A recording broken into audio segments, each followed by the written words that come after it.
Bien-aimés dans le Seigneur, peuple de Dieu, me voici encore au milieu de vous cet après-midi pour partager notre pain quotidien qui est la parole de Dieu. C'est votre serviteur, le pasteur François Tshibambe Kabamba de l'église du Plein Évangile. La semaine dernière, nous avons partagé ensemble quelques informations concernant jeûne et prière. Nous avons été sollicités, il nous a été demandé en tant que peuple de Dieu d'observer 3 jours de jeûne et prière pour notre pays à cause de cette pandémie Covid-19. Notre enseignement, je reconnais que je n'ai pas pu tout donner, mais il est essentiel que nous sachions ce que la Bible appelle jeûne selon Dieu et comment nous devons jeûner pour que notre jeûne puisse porter des fruits. Si vous avez eu quelques soucis, quelques problèmes, n'hésitez pas, envoyez-nous un message, écrivez-nous à l'adresse qui est donnée au bas de cette image. Aujourd'hui, nous continuons dans la prière, mais cette fois-ci, c'est aussi un enseignement sur la prière de confession. Vous savez, depuis cette pandémie, dans beaucoup de milieux des enfants de Dieu, on nous dit nous devons prier, nous devons prier, nous devons prier. C'est une très bonne chose. Mais aussi faut-il savoir comment prier. Les disciples un jour ont demandé à Jésus, Rabbi, Maître, apprends-nous comment prier, comme Jean-Baptiste a appris à ses disciples. Cela veut dire que la prière, c'est un art à heurter. La prière doit se faire selon les règles de la prière. Et souvent, nous prions mal. Beaucoup d'enfants de Dieu se battent avec cet exercice spirituel que nous appelons prière. D'autres même sont découragés et ils n'osent même plus prier parce qu'ils disent que Dieu ne répond pas à la prière. Alors que c'est la volonté de Dieu de répondre à la prière. Cet après-midi, je voudrais partager avec vous cet enseignement sur la prière. Et je parlerai plus particulièrement de la confession de la parole de Dieu.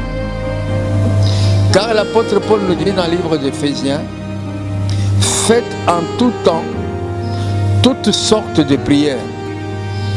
Ça veut dire qu'il n'y a pas qu'une seule sorte de prière, il y a toutes sortes de prières. Et la prière et la confession de la parole de Dieu est une des façons de prier. Et c'est ça que nous allons partager ensemble. Et je vous dirai que dans ces quelques temps qu'on va passer ensemble, je serai amené à vous donner beaucoup de références bibliques. Il s'agit d'un enseignement, il ne s'agit pas d'une prédication. Si le temps me le permet, je lirai certaines références. Si le temps ne me le permet pas, je citerai seulement la référence. S'il vous plaît, prenez note de cette référence. Faites comme les gens de Béret, quand ils le recevaient, ils devaient aller voir dans les livres ce qu'ils ont réellement reçu. Moi, je vous dis la même chose. La référence que vous allez recevoir, même cet enseignement que vous allez recevoir, c'est votre droit de demander au Saint-Esprit si ce qui a été partagé avec vous est fondé, si c'est biblique. Parce que je peux vous raconter aussi n'importe quoi. Vous ne devez pas me croire parce que je suis pasteur, non. Croyez si ce que je vous dis est conforme à la parole de Dieu. Tout ce qui n'est pas la parole de Dieu, mettez ça à la poubelle. Ceci étant, nous allons prier pour remettre ces instants sous la direction du Saint-Esprit de Dieu. Notre Père, notre Dieu, nous te rendons gloire. Nous bénissons ce temps que tu nous donnes pour partager ta parole avec tes servantes et tes serviteurs. Cher Saint-Esprit de Dieu, nous avons besoin de toi. Toi qui es l'esprit de connaissance, toi qui es l'esprit de révélation, nous refusons l'ignorance. Saint-Esprit de Dieu, merci de nous ouvrir les yeux spirituels. Laisse que les écailles de nos yeux tombent. Laisse que le bouchon dans nos oreilles tombe. Laisse que toi tu puisses nous parler à ces instants et que tu puisses mettre en nous cette sémence qui nous permet de grandir et surtout de faire avancer le royaume de Dieu. À Jésus seul soit la gloire. Au nom de Jésus, Amen. Bien-aimés, comme je vous l'ai dit, nous allons partager sur la prière. Depuis, d'ailleurs c'est l'habitude, on nous dit de prier. Mais si nous ne prions pas selon Dieu, notre prière n'aura pas de résultat. L'apôtre Jacques dit, vous demandez et vous ne recevez pas parce que vous priez mal. Pourquoi nous prions mal? Parce que nous prions selon les émotions. Nous prions selon nos sentiments. Nous ne prions pas comme la parole de Dieu nous demande de faire. Je vous ai dit en liminaire que la Bible nous recommande de faire en tout temps toutes sortes de prières. Ce que je vais partager avec vous ce soir, cet après-midi, ce n'est pas l'unique façon, ce n'est pas l'unique moyen de prier. C'est une des façons de prier. Mais je reste convaincu que cette façon, elle est solide. Elle est porteuse de fruits. Parce que moi-même, votre serviteur, je l'ai testé depuis j'ai pris en confessant la parole de Dieu. Rapidement, j'ouvre une petite parenthèse pour vous dire que Dieu ne peut rien faire sur la terre sans l'homme. Mais l'homme ne peut rien sans Dieu. J'explique ma première phrase. Dieu, il est esprit. La terre sur laquelle vous et moi nous sommes, elle est physique. L'esprit a besoin du physique pour s'exprimer. L'Éternel Dieu est descendu pour sauver le peuple d'Israël. Il dit à Moïse, j'ai entendu les cris de mon peuple. J'ai vu les souffrances que Israël lui fait endurer. Je suis descendu pour le délivrer. Bonne décision. Mais plus loin, l'Éternel dit à Moïse, va, tu vas délivrer le peuple de l'Égypte. Donc vous voyez, l'Éternel Dieu est descendu, mais il ne peut pas les délivrer. Il envoie Moïse. Mais c'est lui qui, à travers Moïse, va faire le travail. Donc, si Dieu ne trouve pas un corps physique, si Dieu ne trouve pas un homme et une femme pour manifester sa volonté, Dieu ne peut rien faire. Plus loin dans le Nouveau Testament, Jésus nous dit dans Matthieu 18, 18, tout ce que vous lierez sur la terre sera lié dans les cieux. Tout ce que vous délierez sur la terre sera délié dans les cieux. Ça veut dire quoi? Ça veut dire que tout ce que nous n'aurons pas lié, Dieu ne pourra pas les lier. Tout ce que nous n'aurons pas délié, Dieu ne pourra pas les délier. C'est très important de comprendre le principe de Dieu. C'est très important de comprendre comment fonctionne le royaume de Dieu.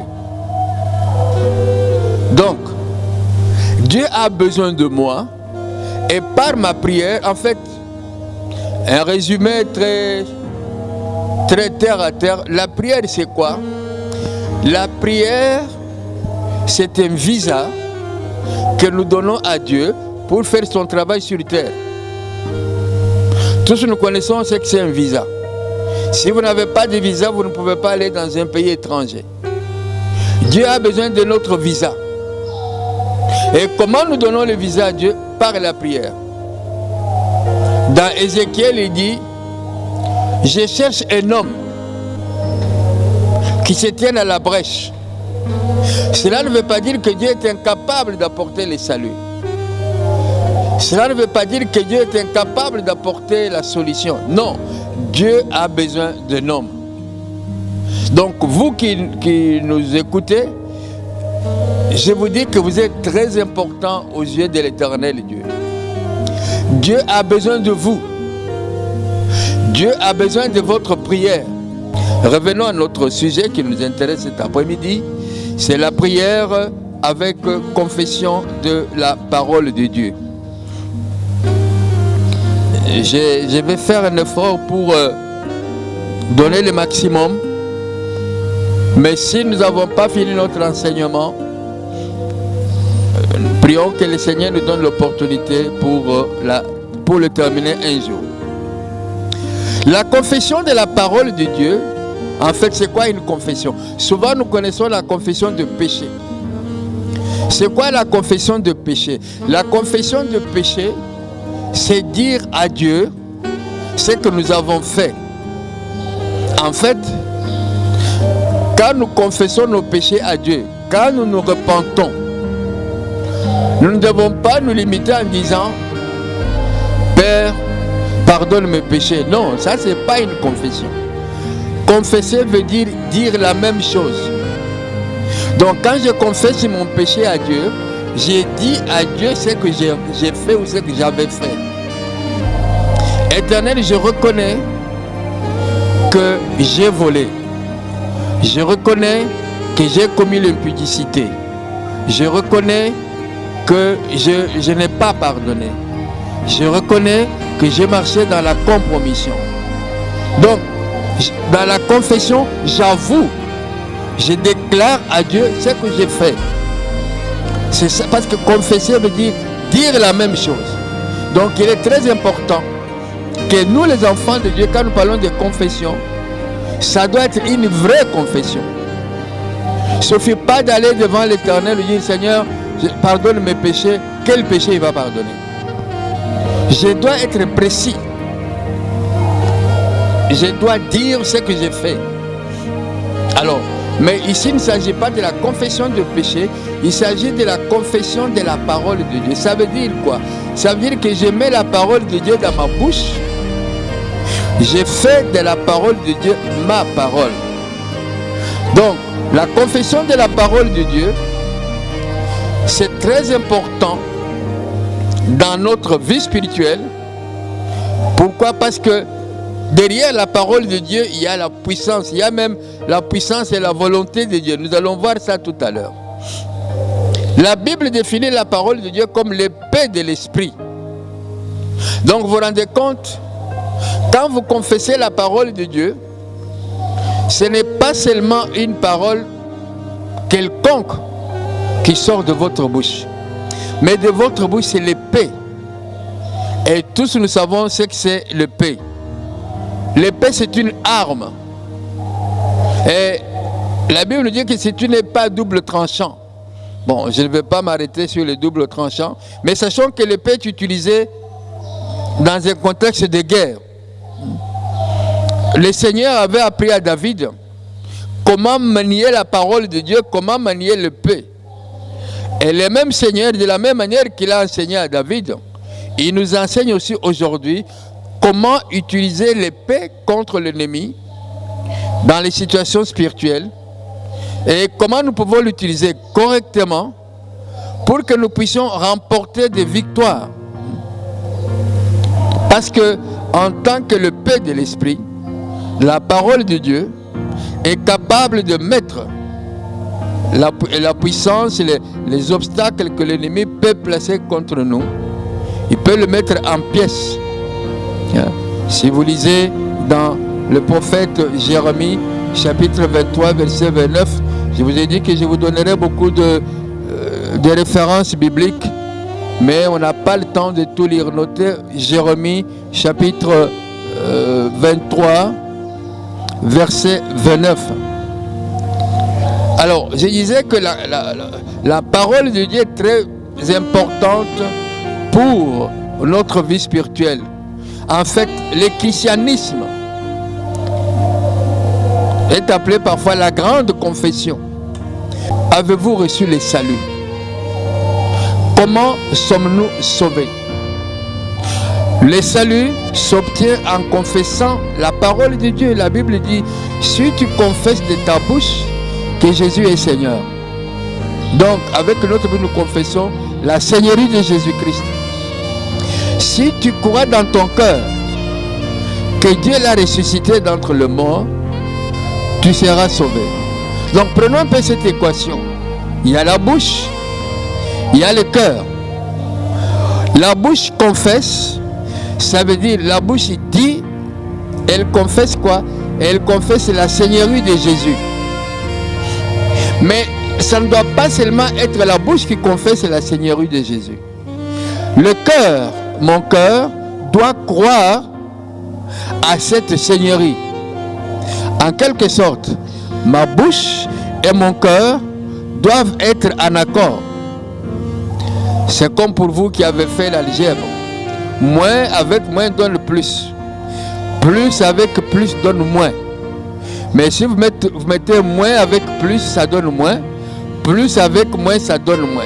Donc, pour que la parole de Dieu que je confesse puisse apporter des résultats positifs, il faut que ce que mon cœur, ma bouche confesse puisse être en accord avec ce que mon cœur croit. Ça, c'est très important. Quelqu'un a dit, de l'abondance du cœur, la bouche parle.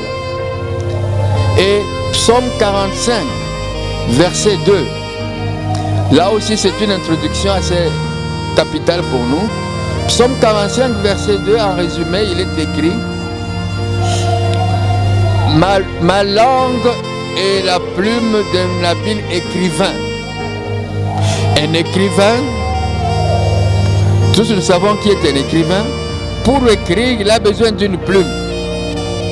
Mais là, Dieu nous a donné une plume que chacun de nous peut utiliser. Tu n'as pas besoin d'aller à l'université. Tu n'as même pas besoin d'aller à l'école pour utiliser cette plume-là. C'est ta langue. Comment peux-tu écrire avec ta langue?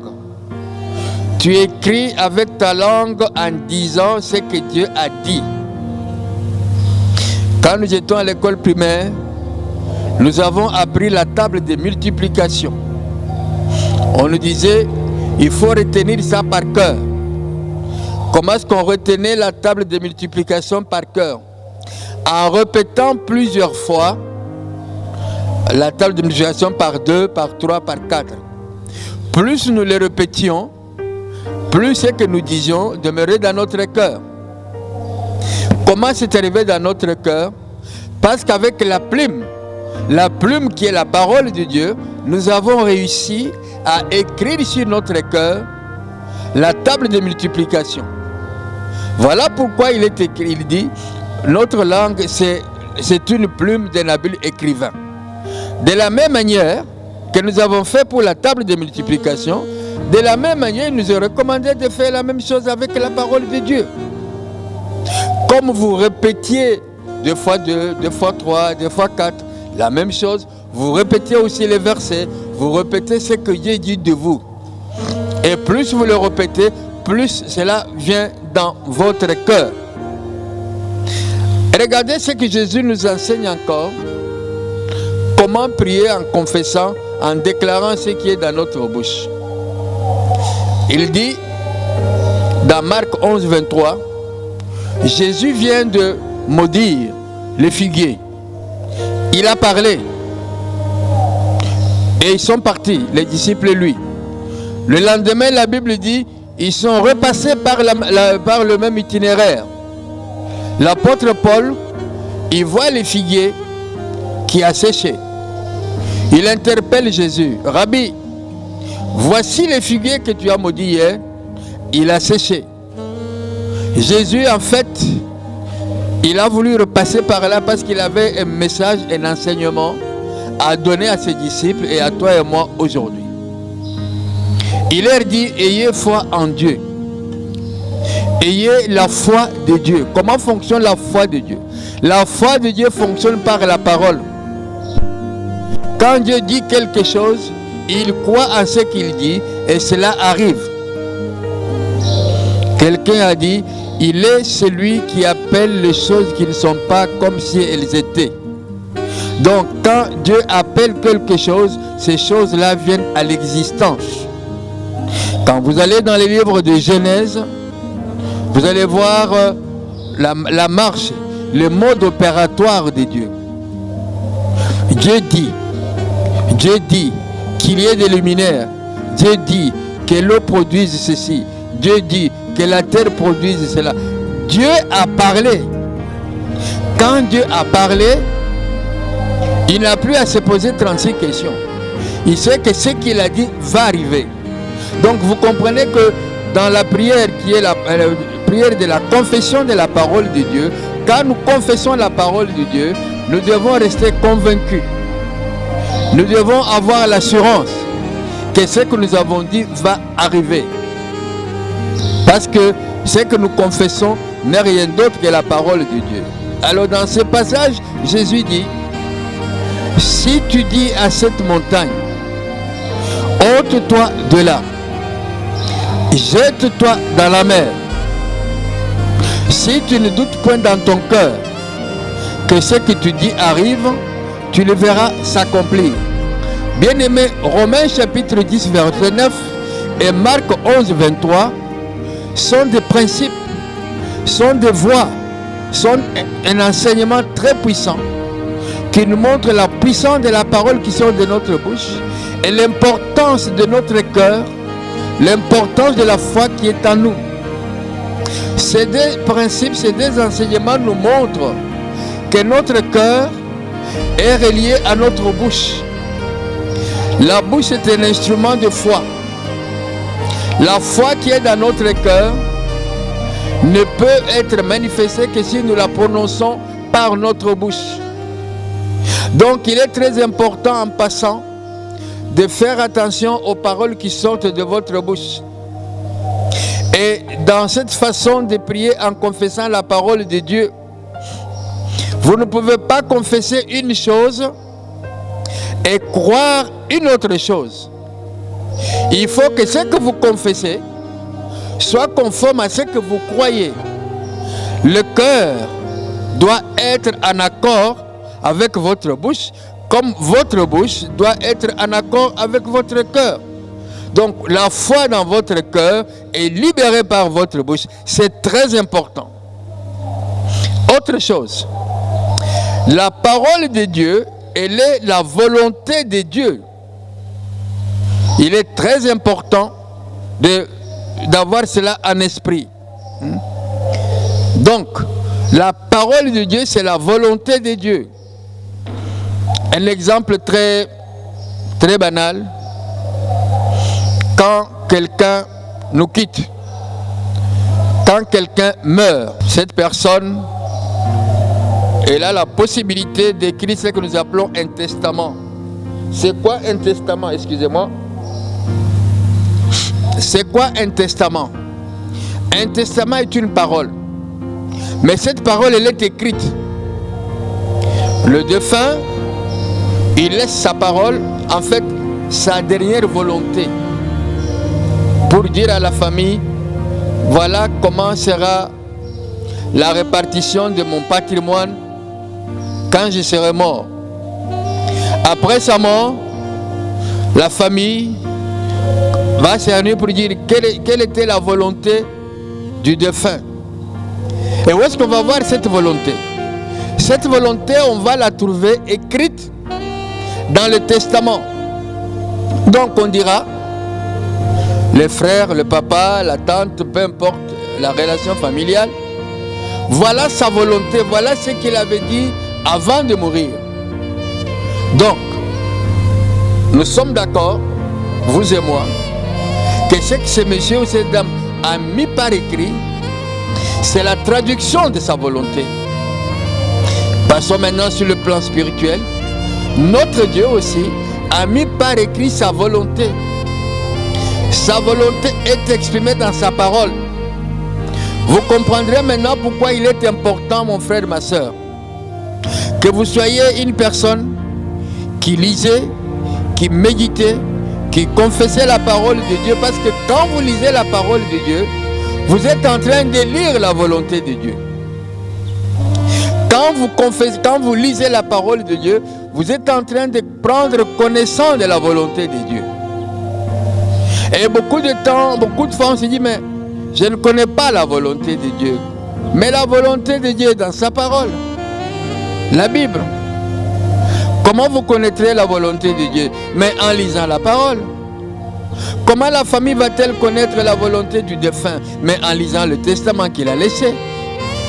Dieu nous a laissé l'Ancien Testament, il nous a laissé le Nouveau Testament. Il nous appartient à toi et moi que nous allions lire ce testament afin de découvrir la volonté de notre Père.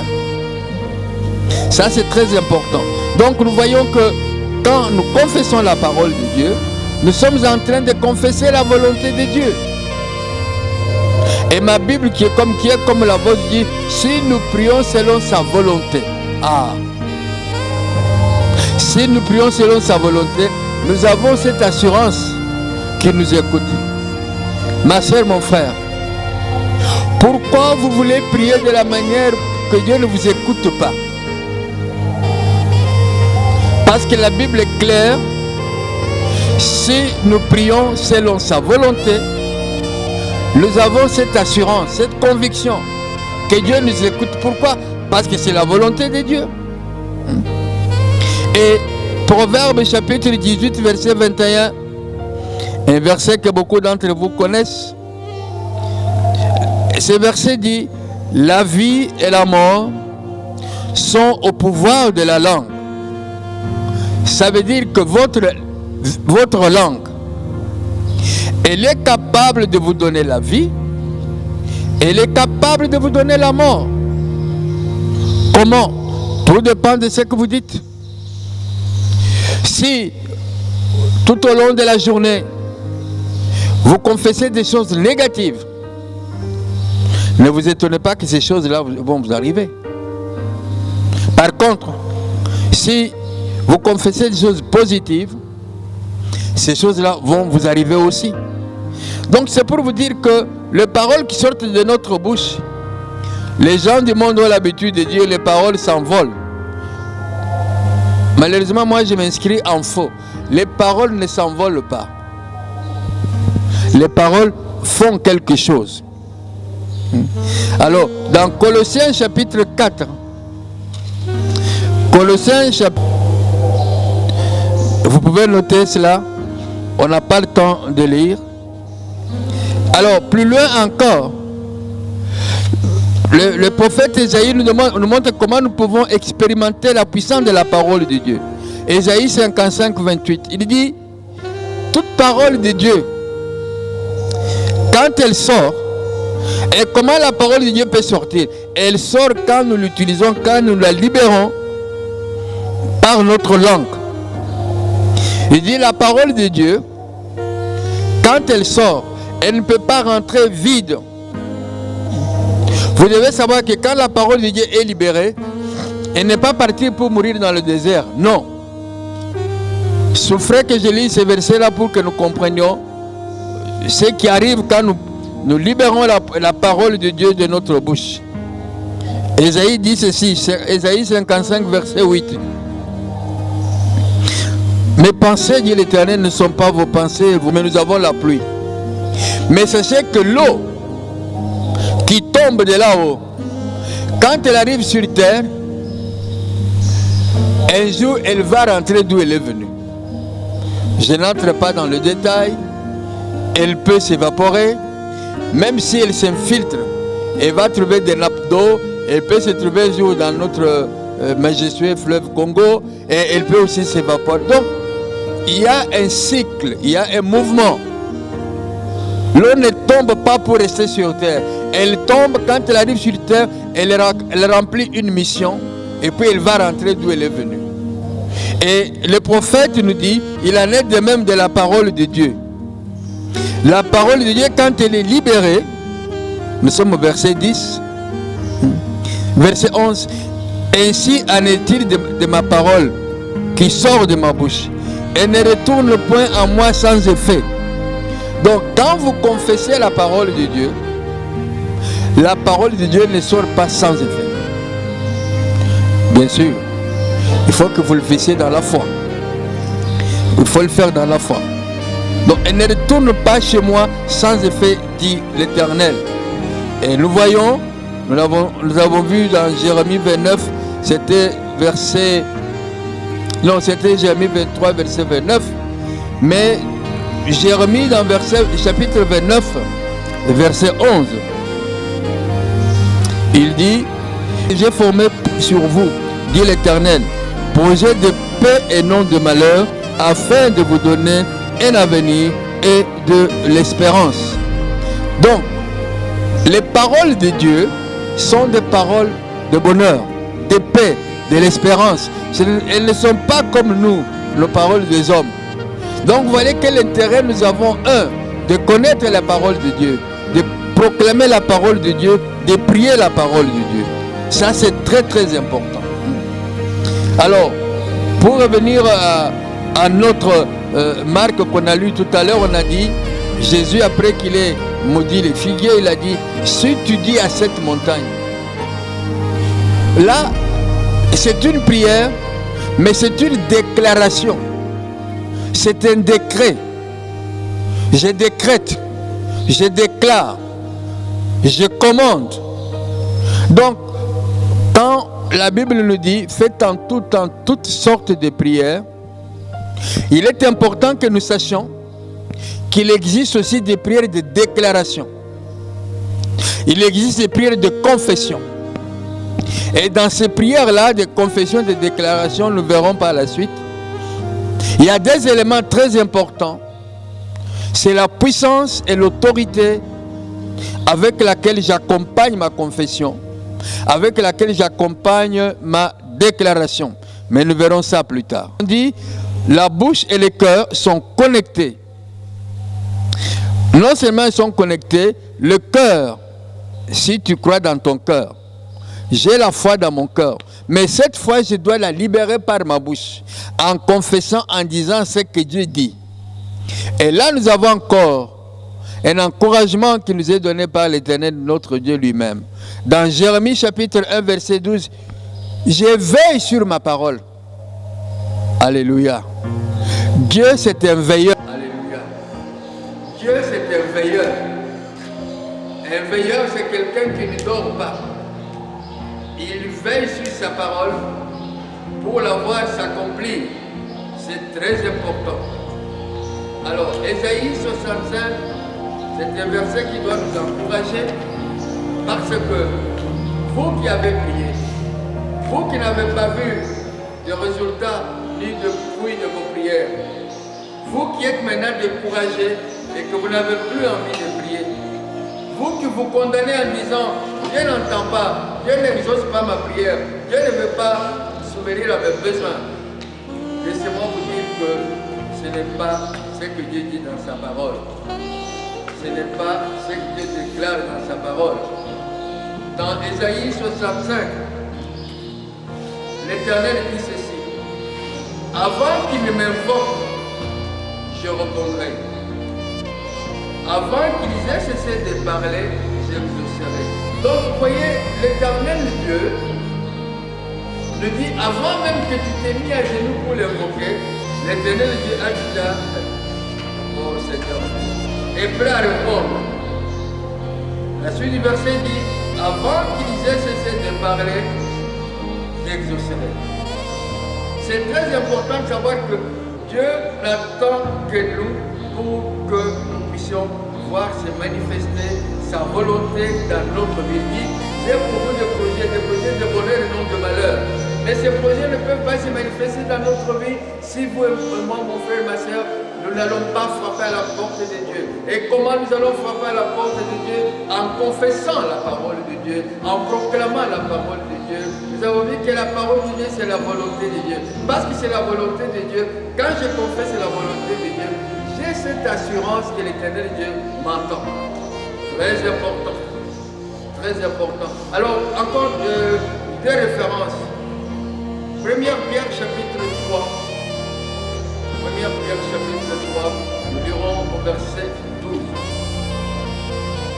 Pierre 3, 1 Pierre. Chapitre 3, verset 12. L'Éternel dit, les yeux du Seigneur sont sur les justes, et ses oreilles sont attentives à leurs prières. Mais la face du Seigneur est contre ceux qui font le mal. Wow. Je ne sais pas si vous avez compris ce que l'apôtre Pierre nous révèle ici. Les yeux du Seigneur sont sur les justes, et ses oreilles sont attentives à leurs prières. Donc, mon frère, ma soeur, si vous êtes juste, sachez que les yeux de l'Éternel sont sur vous. Si vous êtes juste, sachez que ses oreilles sont attentives à votre prière. Mais il y a ici un mot très important. Les yeux du Seigneur sont sur les justes. Qui est juste? Nous ne sommes pas justes de nous-mêmes, mais c'est Dieu qui nous justifie. Donc, vous voyez, peut-être vous avez des problèmes dans votre vie de prière parce que vous n'êtes pas juste. Je veux dire, vous n'êtes pas justifié. C'est quoi être justifié? Nous sommes justifiés par la grâce.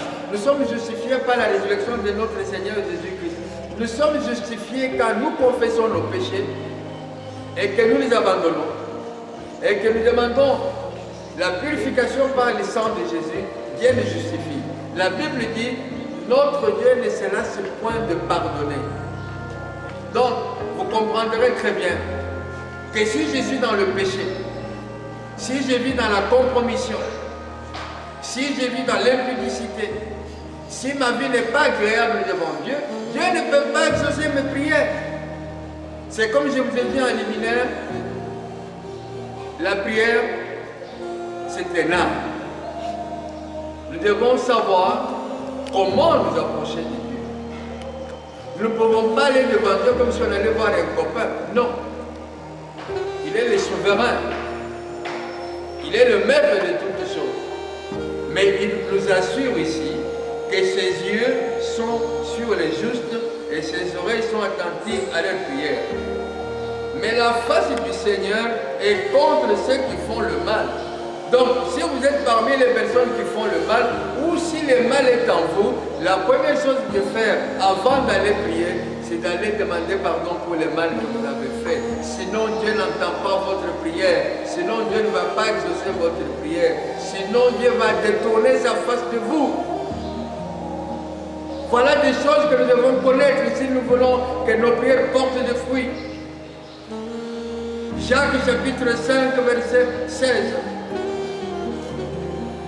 Jacques chapitre 5, verset 16. Ici l'apôtre Jacques nous dit, confessez donc vos péchés les uns aux autres et priez les uns pour les autres afin que vous soyez guéris. La prière agissante du juste a une grande efficacité. Quelle est la prière qui a une grande efficacité? C'est la prière du juste.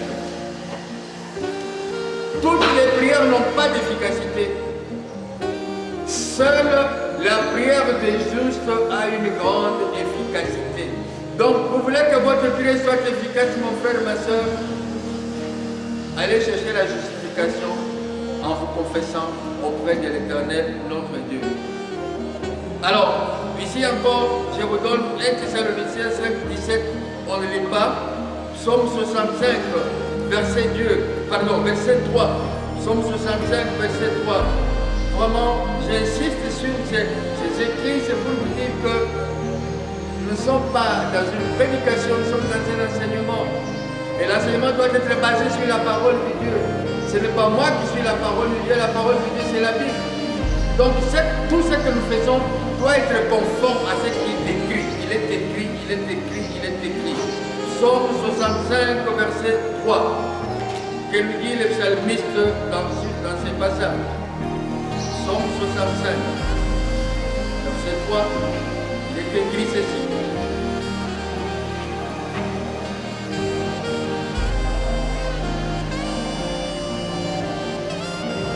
Ô toi qui écoutes la prière, tous les hommes viendront à toi. Commençons au début du verset 2. Avec confiance, ô Dieu, on te louera dans Sion et on accomplira le vœu qu'on t'a fait. Verset 3. Ô toi qui écoutes la prière, tous les hommes viendront à toi. Ici, une fois de plus, les psalmistes de David. Oh, les psaumes de David sont très riches et on peut apprendre beaucoup de choses à travers ces psaumes. Ici, les psalmistes disent, toi tu es celui qui écoute les prières. Donc, il ne faut pas prétendre que Dieu n'écoute pas les prières. Tout dépend comment tu pries, quelle est l'attitude et quel est le comportement et dans quel état vous présentez devant l'Éternel Dieu. Et psaume 145. Verset 18. Il dit ceci. L'Éternel est près de tous ceux qui l'invoquent. Si tu n'invoques pas l'Éternel n'est pas près de toi. Il y a une certaine croyance, fausse malheureusement. Je vais essayer d'éviter ce que c'est dans la dise. Je ne suis pas très fort en lingala. Il dit, Natikeli Nzambe yomokwa sala. Nzambe akosala te, tu dois l'invoquer. Jésus a déclaré à la croix, tout est accompli. Mais il y a des gens qui croient que Jésus va revenir encore pour faire ce qu'il avait déjà fait. Non mon frère, non ma soeur, tu dois l'invoquer. Le prophète Jérémie dit, invoquez-moi, je répondrai. Ça veut dire que si tu ne m'invoques pas, je ne réponds pas. C'est aussi simple. Donc, s'il vous plaît, ne vous contentez pas de dire, oh, je laisse entre les mains de Dieu. Que Dieu lui-même s'en occupe. Non, Dieu ne s'en occupera pas. Dieu s'en est déjà occupé. C'est vous qui devez faire votre travail. C'est vous qui devez vous mettre debout. C'est vous qui devez invoquer l'Éternel. Et si vous l'invoquez, il va répondre. Alors, ici au verset 18, il dit, l'Éternel est près de tous ceux qui l'invoquent. Ça veut dire que l'Éternel n'est pas près de ceux qui ne l'invoquent pas. Il n'est pas près de ces gens-là.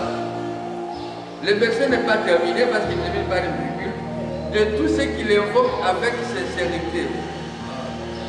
Donc, tu as invoqué l'Éternel.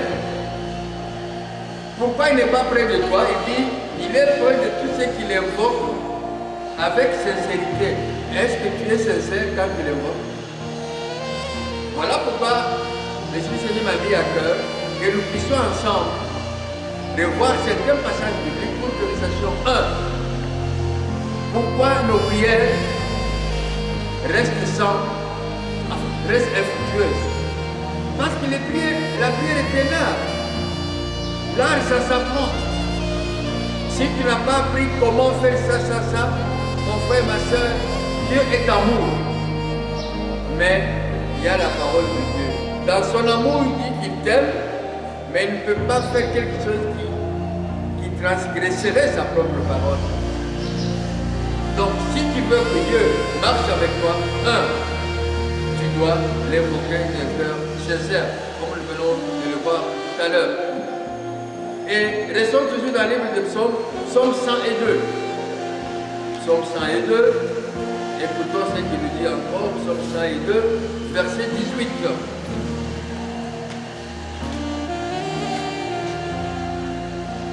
Nous lisons, il est, donc l'Éternel, il est attentif à la prière du misérable. L'Éternel Dieu est attentif, il prête attention, il écoute attentivement. La prière du misérable, la dernière phrase, il il ne dédaigne pas sa prière. Il ne dédaigne pas sa prière. Donc l'Éternel Dieu nous demande de prier et à travers ce passage, il nous montre qu'il est prêt à exaucer nos prières. Il ne dédaigne pas les prières. Donc vous comprenez, dans cette partie, nous avons essayé de faire comprendre que, si nous ne faisons rien, Dieu ne fera rien. Si nous ne prions pas, Dieu n'agira pas. Mais parce que nous parlons de la prière, nous devons prier selon Dieu, selon la volonté de Dieu. La volonté de Dieu est exprimée dans sa parole. Donc nous devons être des hommes et des femmes qui lisons la parole de Dieu, qui confessons la parole de Dieu, qui faisons confiance à la parole de Dieu. La foi à la parole de Dieu doit être dans notre cœur, mais elle ne doit pas se limiter là-bas, nous devons confesser. Donc, le cœur et la bouche sont reliés pour exprimer. Si par contre ma bouche dit une chose et que mon cœur dit autre chose, ne vous étonnez pas, le résultat sera négatif. Et Dieu nous demande que quand nous l'invoquons, nous devons l'invoquer d'un cœur sincère. Comment est ton cœur quand tu invoques? Comment tu es devant Dieu? Dieu n'écoute pas la prière du pécheur. Je termine cette première partie par un passage que vous connaissez très bien dans le livre d'Ésaïe, Ésaïe au chapitre 59. Je crois que c'est le verset que beaucoup d'enfants de Dieu connaissez. Écoutez ce qu'il dit dans ce passage. Ésaïe 59, il dit: la main de l'Éternel n'est pas trop courte pour sauver, ni son oreille trop dure pour entendre, mais ce sont vos crimes qui mettent une séparation entre vous et votre Dieu. Ce sont vos péchés qui vous cachent sa face et l'empêchent de vous écouter. Car vos mains sont souillées de sang, vos doigts de crime, vos lèvres profèrent le mensonge et votre langue fait entendre l'iniquité. Donc, le problème n'est pas du côté de Dieu, le problème est de l'autre côté. Lavons nos mains, purifions-nous, marchons dans la sincérité et nous verrons les grandes choses accomplies par notre Dieu au moyen de notre prière. Bien-aimés, ça c'est notre première partie. Que le Seigneur vous bénisse. C'est à suivre. Restez dans la paix du Seigneur. Amen.